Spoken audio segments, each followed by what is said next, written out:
오늘 본문 말씀을 가지고 하나님의 가족이라는 제목으로 말씀을 나누겠습니다. 이 초대교회가 가지고 있는 큰 문제 중 하나는 뭐냐면 유대인과 이방인이 연합이 잘 안 됐다라는 사실입니다. 유대인은 이방인에 대한 배타적인 태도가 굉장히 강했거든요. 하나님이 이스라엘을 선택하신 건 이스라엘만 구원하시겠다라는 뜻이 아니라 이스라엘을 통해 전 세계에 구원의 신호를 보내시려고 먼저 선택하신 것뿐이었습니다. 마치 구원받은 한 사람을 통해 그 가정이 다 구원받는 것처럼 하나님께서 우리를 맏아들로 삼으셔서 우리를 통해 또 다른 하나님의 자녀들을 구원하기 위해서. 그런데 이스라엘 백성은 하나님이 자기들만 선택했다고 착각하는 바람에 삐뚤어진 선민 사상으로 이방인에 대해서 배타적인 태도가 만들어졌던 겁니다. 삐뚤어진 선민 사상은 이렇게 나타났습니다. 이방인은 하나님도 없다, 율법도 없다, 할례도 없다. 그러니 너희는 절대로 하나님 나라에 들어갈 수 없어 라는 식이었습니다. 그러다 보니까 이게 어떤 규칙이 만들어지냐면 얘네들과는 상종도 하지 마, 밥도 같이 먹지 마, 대화도 하지 마, 접촉도 하면 안 돼, 이렇게 금지를 시켰습니다. 문제는 유대인의 이 비뚤어진 선민 사상이 초대교회 안에서도 유대인과 이방인 사이를 좋지 않게 만들었다라는 겁니다. 특히 할례나 또는 율법 같은 문제는 교회 안에서도 교리적으로 굉장히 큰 갈등의 요인이 되기도 했습니다. 이런 문제는 비단 에베소 교회뿐만 아니라 갈라디아 교회나 고린도 교회 등 이방인이 있는 교회에서는 꼭 존재하고 있었던 거죠. 자, 오늘 본문은 그래서 이런 초대교회의 문제를 해결하기 위해서 해결책을 제시하고 있습니다. 자, 오늘 본문 13절로부터 18절을 조금 길지만 제가 다시 한번 읽어보겠습니다. 이제는 전에 멀리 있던 너희가 그리스도 예수 안에서 그리스도의 피로 가까워졌느니라. 그는 우리의 화평이신지라. 둘로 하나를 만드사 원수된 것 곧 중간에 막힌 담을 자기 육체로 허시고 법조문으로 된 계명의 율법을 폐하셨으니 이는 이 둘로, 여기서 이 둘이라는 것은 유대인과 이방인을 이야기합니다. 이 둘로 자기 안에서 한 세 사람을 지어 화평하게 하시고 또 십자가로 이 둘을 한 몸으로 하나님과 화목하게 하려 하심이라. 원수된 것을 십자가로 소멸하시고 또 오셔서 먼 데 있는 너희에게 평안을 전하시고, 여기서 먼 데는 이방인을 이야기합니다. 그 다음에 또 가까운 데 있는 자들에게, 여기 가까운 데는 유대인을 이야기하겠죠. 평안을 전하셨으니 이는 그로 말미암아 우리 둘이 한 성령 안에서 아버지께 나아감을 얻게 하려 하십니다. 그러니까 사도 바울의 주장은 이겁니다. 예수님은 가까이 있는 유대인이나 멀리 사는 이방인이나 상관없이 당신의 보혈로 화평하게 하셔서 막힌 담을 허물어 주시고 둘의 몸을 하나로 합쳐서 하나의 새 사람으로 만드셨으니 이제 우리 모두가 다 성령 안에서 아버지께 나아갈 수 있게 하셨습니다 라고 주장하는 것이거든요. 근데 여기 오늘 본문에서 막힌 담이라는 이 단어가 오늘 본문에서 아주 중요한 역할을 합니다. 이 막힌 담은 상징적인 표현인데 당시 교회 안에서 유대인과 이방인을 나누었던 그런 현실적인 문제를 이야기합니다. 이 막힌 담이라는 것은 어떤 거냐면 당시 예루살렘 성전에 있는 유대인과 이방인의 뜰을 나누는 1.5m 정도 높이의 돌담을 이야기합니다. 자, 무슨 뜻이냐면 예루살렘 성전 구조는 이렇습니다. 가장 안쪽에는 제사장들이 있고요. 여기에는 오직 제사장들만 들어갈 수 있는 곳이었고 가장 거룩하고 내밀한 구역이었습니다. 그 다음에 두 번째로는 이스라엘의 뜰이 있습니다.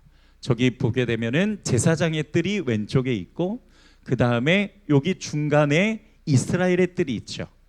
이 이스라엘의 뜰은 유대인의 남성만 출입할 수 있는 곳이었습니다.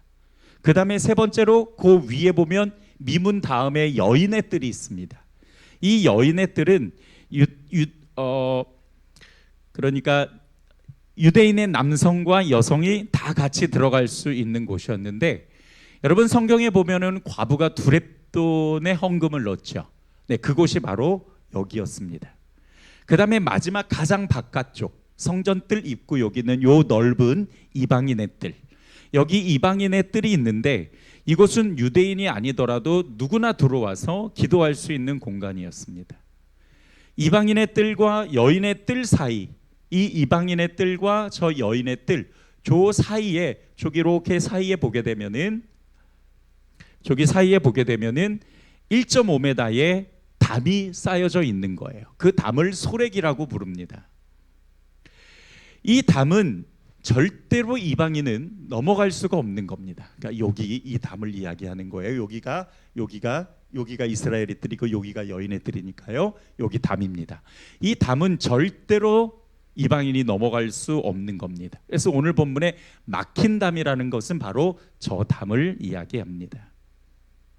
유대인은 이방인을 부정하게 여겼기 때문에 이 공간을 아예 시장통처럼 만들어 버렸습니다. 그래서 여러분, 예수님이 성전을 정화하신 사건이 있잖아요. 그 성전에 있는 환전상과 동물 파는 자들의 상을 막 엎으시면서 화를 내셨죠. 예수님이 분노하셨던 장소가 바로 여기 이방인의 뜰이었습니다. 사실 성전은 만민이 기도하는 집으로 만드셨죠. 그런데 유대인은 이 성전의 신분의 여하에 따라서 철저하게 구역을 나누었던 겁니다. 그리고 이 소렉이라는 담에 이런 경고문이 쓰여져 있습니다. 어떤 이방인도 성전 주위에 담장과 뜰 안으로 들어올 수 없다. 만일 들어오다 붙잡히는 자는 그에게 내려질 죽음에 대해 자기 스스로 책임을 져야 할 것이다. 굉장히 무시무시한 경고문이지요. 이 담은 절대 허물을 수 없는 인간 사이의 분리와 적대감을 보여줍니다. 그런데 예수님이 이 담을 허무셔서 모든 사람을 그리스도 안으로 들어오게 해서 새로운 사람으로 만드셨다라는 것이 오늘 말씀의 주장입니다. 새로운 사람으로 만드셨다라는 것은 고린도후서 5장 17절을 참고하면 좋겠습니다. 이 뜻과 일맥상통하니까 우리 같이 한번 읽어보죠. 그런즉 누구든지 그리스도 안에 있으면 새로운 피조물이라. 이전 것은 지나갔으니 보라 새 것이 되었도다. 그러니까 여기서 이전 것이라는 것은 이방인들에게 있어서는 예수 믿지 않았던 때의 삶을 이야기하죠. 나쁘게 살았든 착하게 살았든, 아픈 사람이든 건강한 사람이든, 외모가 잘생겼든 못생겼든, 많이 배웠든 그러지 못했든, 사장님이든 사원이든 간에 과거의 신분과는 전혀 상관이 없는 겁니다. 예수 그리스도를 믿고 그리스도 안으로 들어왔으면 이제 그 존재가 다 새로워지고 또 그 새로운 존재로 새로운 삶을 살아가게 되어 있는 것이죠. 그러니까 일단 그리스도 예수 안으로 들어오면, 즉 다시 말해 교회 안으로 들어오면 과거는 묻지 않습니다. 예수를 믿고 하나님의 자녀가 됐고 교회 일원이 되었으면 따라서 합시다. 모두가 성도고 모두가 하나님의 가족입니다. 하나님은 과거를 중요하게 생각하지 않으세요. 그 근거가 이사야서 43장 25절에 나오는데 우리 말씀을 함께 보도록 하겠습니다. 우리 같이 읽습니다. 시작. 그러나 나는 내 죄를 용서하는 하나님이다. 내가 너를 용서한 것은 너 때문이 아니다. 나의 거룩한 이름을 속되게 하지 않으려고 그렇게 한 것일 뿐이다. 내가 더 이상 너의 죄를 기억하지 않겠다. 내가 더 이상 너의 죄를 기억하지 않겠다. 이거는 과거를 기억하지 않겠다라는 뜻이죠. 그러니까 하나님은 지금이 중요한 겁니다. 예수를 믿은 지금, 그리고 우리가 앞으로 살아가야 될 그 인생과 그 삶을 소중하게 생각하신다라는 것이죠. 자, 오늘 본문 19절을 새 번역으로 우리 같이 한번 읽어보도록 하겠습니다. 시작. 그러므로 이제부터 여러분은 외국 사람이나 나그네가 아니요 성도들과 함께 시민이며 하나님의 가족입니다. 하나님의 가족입니다. 세상은 사람을 어떻게 판단합니까? 직업, 성격, 재산, 능력, 직장, 학업 이런 외모를 가지고 판단하죠. 하지만 이런 건 하나님 나라에 들어가는 것과 아무런 상관이 없어요. 우리 과거는 이미 예수 그리스도의 십자가와 함께 다 못 박혔는데 그 과거가 뭐가 그렇게 중요합니까? 진짜 중요한 건 예수 그리스도 안에서 성도가 되었고 그리고 우리 모두가 다 하나님의 가족이 되었다. 이것이 정말 중요한 겁니다. 그리고 앞으로 우리는 어떻게 살아가야 되냐? 하나님의 자녀로 살아가야 되고 하나님 나라를 준비하는 시민으로 살아가야 되는 우리가 달라진 모습의 정체성을 갖는 것이 그것이 참 중요한 겁니다.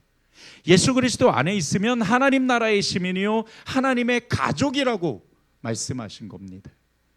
그래서 오늘 본문 말씀 안에는 교회라는 그 공동체 안에 있는 성도들이 꼭 지켜야 될 공동체 정신과 원칙을 우리에게 말씀해 주시고 있습니다. 이 원칙을 오늘 말씀을 통해 함께 나누면서 오늘 우리에게 주시는 영적인 메시지를 우리의 진리로 삼아 우리의 삶과 우리의 믿음과 신앙의 이정표가 될 수 있기를 주님의 이름으로 축복합니다. 첫 번째로 성도는 한 몸이며 한 가족입니다. 우리 같이 한번 자막을 읽습니다. 시작. 성도는 한 몸이며 한 가족입니다. 자, 오늘 본문 19절을 세번역 성경으로 다시 아까 읽었지만 또 다시 한번 읽습니다. 그러므로 이제부터 여러분은 외국 사람이나 나그네가 아니요 성도들과 함께 뭐라고요? 시민이라고요. 어느 나라 시민? 하나님 나라 시민이며 하나님의 가족입니다. 성경은 교회 안에서 모두가 다 가족이라고 말씀하십니다. 왜냐하면 성도는 예수 그리스도의 몸을 이루고 있는 지체이기 때문이지요. 지체는 몸과 분리될 수가 없습니다. 지체가 곧 몸이고 몸이 곧 지체입니다. 여러분, 오늘 본문에 나오는 이 가족이라는 단어는 단순히 친척을 넘어 한 지붕 아래서 생사고락을 함께 나누는 가장 친밀한 직계 가족을 의미합니다. 그러니까 먼 가족이 아니라 그냥 단순히 밥만 먹는 식구가 아니라 아주 가까운 가족을 의미합니다. 여러분, 우리는 종교 소비자가 아닙니다. 따라서 합시다. 나는 종교 소비자가 아닙니다. 이게 무슨 뜻이냐? 교회는 종교 서비스를 제공하고 성도는 좋은 설교와 찬양을 소비하고 돌아가는 그런 종교 소비자가 아니라고요. 우리는 이렇게 주님의 이름으로 모여 서로 아픔을 나누고 기도해주고 격려해주고 도와주는 가족이라는 뜻입니다. 교회는 진정한 코이노니아가 없이는 존재할 수가 없는 곳입니다. 다시 말해 진심을 담은 코이노니아가 교회를 건강하고 아름답게 세워주는 것이죠. 예배 구경꾼이 아닌 서로 격려하고 손잡아주고 기도해주고 걱정해주며 사랑하는 가족이 되는 우리 세안교회가 되기를 주님의 이름으로 축복합니다. 여러분, 가족은요, 누구는 마음에 드니까 사랑하고 누구는 마음에 들지 않아 무관심하지 않습니다. 가족은 그냥 사랑하고 그냥 받아주죠. 이유가 없습니다. 아무리 못나도 아무리 마음에 안 들어도 내 스타일이 아니어도 내 생각과 달라도 그냥 아끼고 사랑하는 그리고 존중하는 이유는 그냥 가족이기 때문이죠. 가족이니까 그것만으로도 충분한 겁니다. 여러분, 옆에 계신 분 한번 좀 바라봐 주세요. 나랑 진짜 다르게 생겼죠? 예. 그렇지만 우리 그렇게 고백합시다. 당신은 나의 가족입니다. 가족입니다. 그래서 교회론에서 빠지지 않아야 될 아주 중요한 기둥 하나가 바로 이것입니다. 교회는 가족이 모인 곳이다. 내 주위를 보고 결코 뗄 수 없는 한 몸이라는 것을 기억하고, 좀 꼴보기 싫습니까? 그럴 수 있죠. 그래도 가족이니까. 아유, 정말 마음에 안 들어. 그럴 수 있죠. 그래도 우리는 하나님 나라 고을에 같이 살 가족이니까. 여러분, 가족이면 그렇게 하시겠습니까? 가족이면 그렇게 비난하고 욕하시겠습니까? 가족이면 그렇게 용서하지 않고 그렇게 뭐라 하시겠습니까? 내 아버지, 내 자녀, 내 형제와 같은 사람인데.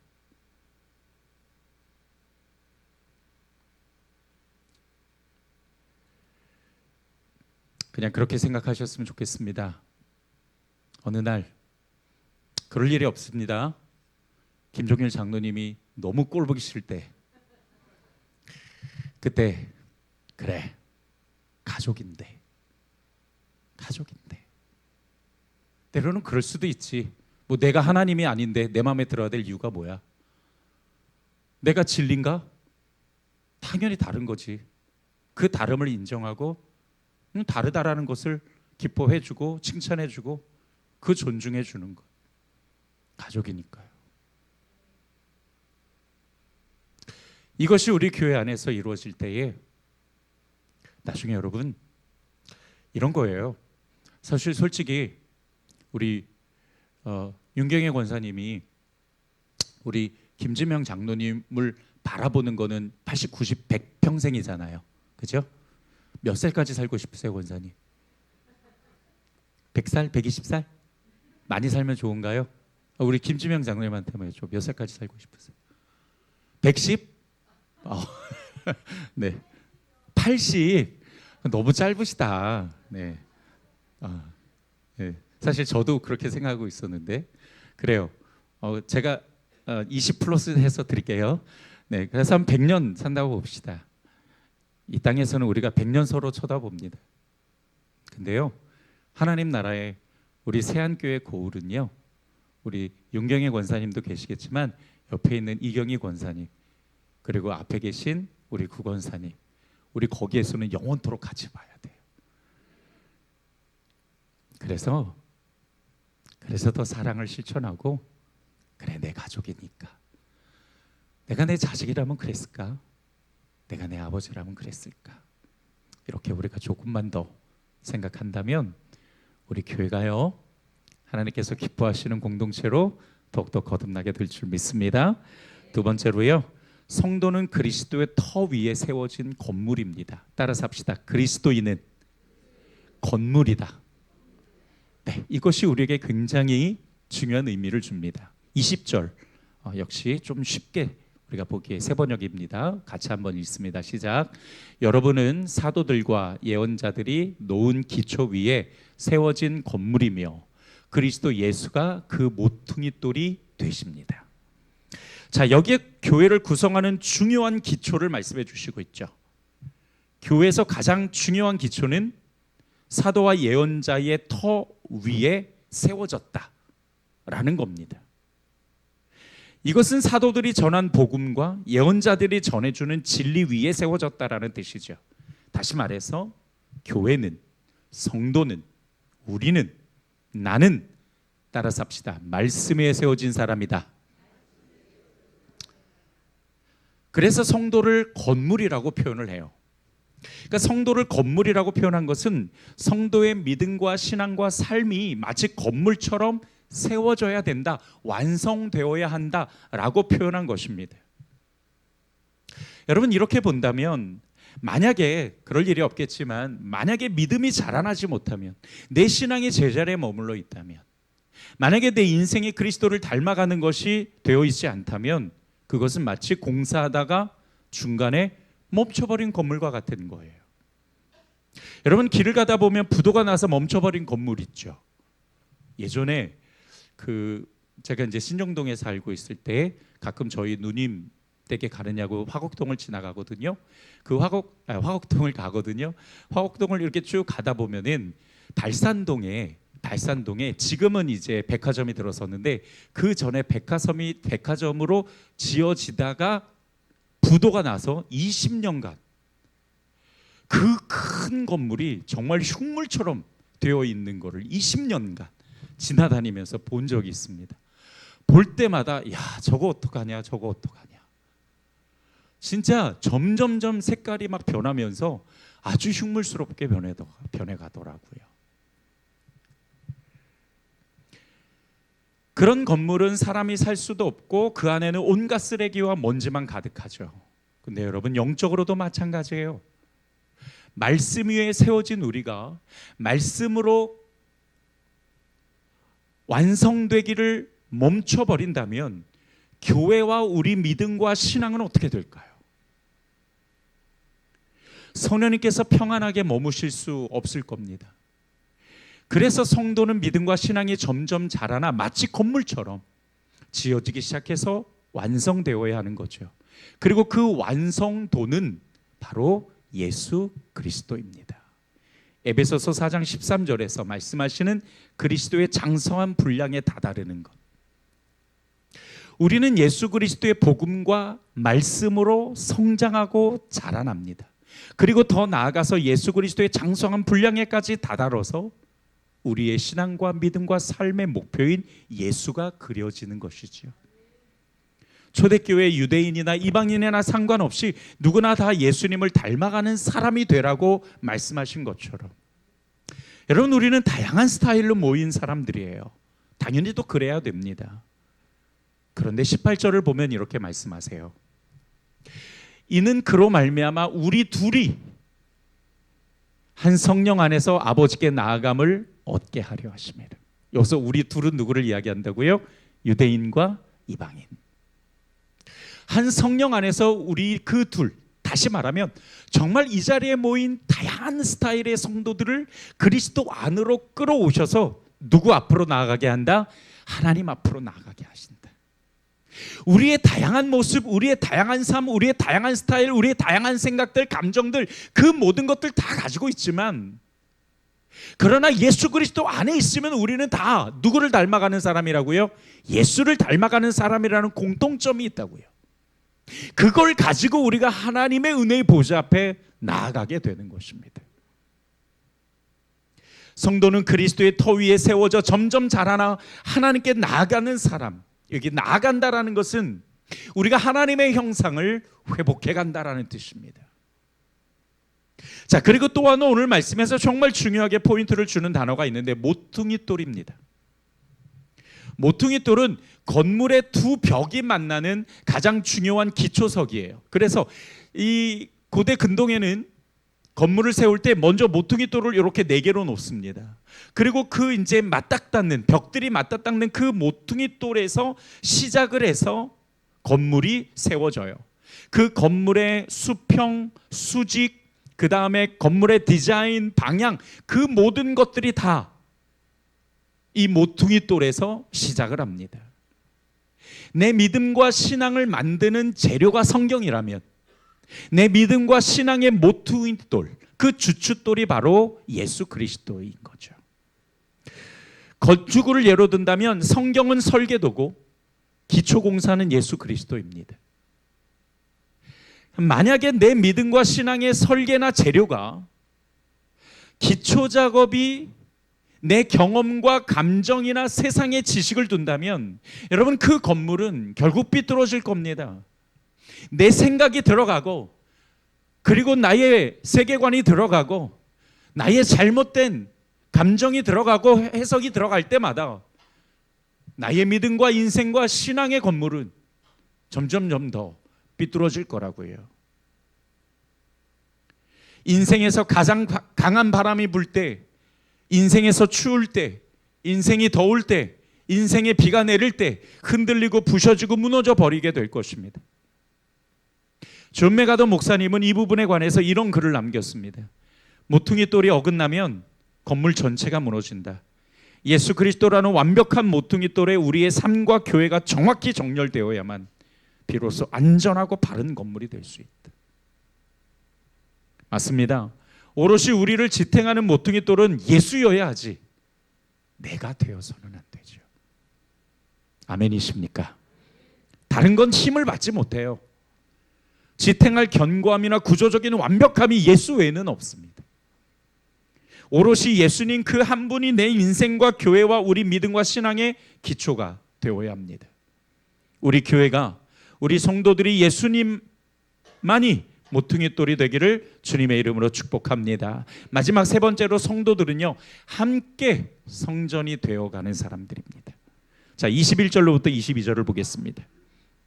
그리스도 안에서 건물 전체가 연결되어서 주님 안에서 성전으로 자랍니다. 여러분도 그리스도와 연결되어서 함께 건물을 이루어 하나님께서 성령으로 거하실 곳이 되어갑니다. 여러분, 한 사람 한 사람이 건물입니다. 그리고 그 건물이 연결돼서 성령님이 거하실 큰 성전으로 완성되어 가는 것이죠. 그것이 바로 교회입니다. 이것은 곧 성도가 성전이며 성도가 교회라는 것을 말씀해 주시고 있죠. 더 중요한 것은 그 성도가 점점 자라서 완성되어 가고, 완성되어 가면서 우리 교회도 같이 완성되어 간다라는 겁니다. 나도 건물이지만 그 건물 하나하나가 다 모여서 큰 건물을 이루게 되는 것입니다. 성도들이 함께 연결되어 만들어가야 될 성전, 그 성전은 바로 성령님이 거하실 거룩한 성전입니다. 즉 교회를 어떤 교회로 만들어가느냐, 그거 역시 성도들이 어떤 영적인 사람으로 만들어져 가느냐에 따라 특징이 달라지는 것이죠. 우리는 우리 교회를, 우리 공동체를 성령님이 거하실 성전으로 만들어 가야 합니다. 거룩하고 성결한 성전으로 하나님이 역사하시고 그리스도의 평강이 있고 성령님의 기름 부심이 가득한 곳으로 만들어 가야 되지 않겠습니까? 그게 성도들이 감당해야 될 사명입니다. 더 이상 우리를 거룩하게 못하게 만드는 부정적인 요소와 비난과 불평과 불만은 이제 우리가 그쳐야 합니다. 여기는 나만 있는 곳이 아니라 우리 모두가 다 함께 만들어가야 될 거룩한 성전이기에, 나도 내 교회도 함께 행복하려면 이 공동체에 하나님의 말씀이, 그리스도가, 성령의 충만하심이, 하나님의 은혜가 넘쳐야 될 줄 믿으시기 바랍니다. 우리는 개인의 믿음에서 공동체로 넘어갑니다. 여러분, 마당에 최고급 벽돌 10,000장을 쌓아둔다고 봅시다. 우리는 최고급 벽돌 10,000장이 쌓여있다고 해서 야 진짜 되게 멋있겠다 라고 상상만 하지 정말 좋은 집이구나 라고 이야기하지 않습니다. 그건 그냥 벽돌 무더기죠. 벽돌이 건물이 되려면 서로 부딪히고 마찰을 견디고 그 사이를 사랑과 희생이라는 시멘트로 발라서 연결해야 합니다. 나 혼자 예수 잘 믿는 것으로는 성령님이 거하시는 이 하나님의 집이 완성될 수 없습니다. 같이 만들어져 가는 것입니다. 말씀을 정리하겠습니다. 성도는 한 몸이며 한 가족입니다. 그리스도의 터 위에 세워진 건물이며, 그리고 함께 완성되어야 할 성전을 만들어가는 사람입니다. 그런 교회, 또 그런 성도가 될 수 있기를 주님의 이름으로 축복합니다. 아버지 하나님 감사합니다. 오늘 말씀을 통해서 우리 교회가, 즉 우리 공동체가, 그리고 내가 어떤 존재이며 또 우리가 어떤 의미인지를 함께 보았습니다. 우리 모두가 다 하나님의 가족입니다. 가족이기 때문에 더 사랑하고, 가족이기 때문에 때로는 용납하고, 가족이기 때문에 때로는 더 우리가 격려하고 칭찬하고 그리고 더 세워주는 겁니다. 아버지 하나님, 이후에 우리 새안교회 고울이 따로 있을 텐데 그때 우리는 영생을 얻어서 모두가 다 한 가족으로 살아가게 될 것입니다. 우리 모두가 다 그때를 기대하며 한 사람도 빠짐없이 모두가 다 한 가족이 될 수 있도록 성령님 우리에게 믿음과 신앙을 더하여 주시옵소서. 뿐만 아니라 우리는 각자가 건물이며 또한 함께 성전으로 완성되어 가야 되는 존재이기도 합니다. 분명하게 우리가 이 공동체를 거룩하고 성결하게 만들어야 됩니다. 주님, 우리 모든 성도들이 함께 오직 그리스도로, 그분의 말씀으로 함께 세워지고 완성되어지고 또 건물로 만들어져서 하나님 앞에 영광 올려드리는 교회가 되게 하여 주시옵소서. 예수님의 이름으로 기도드렸습니다.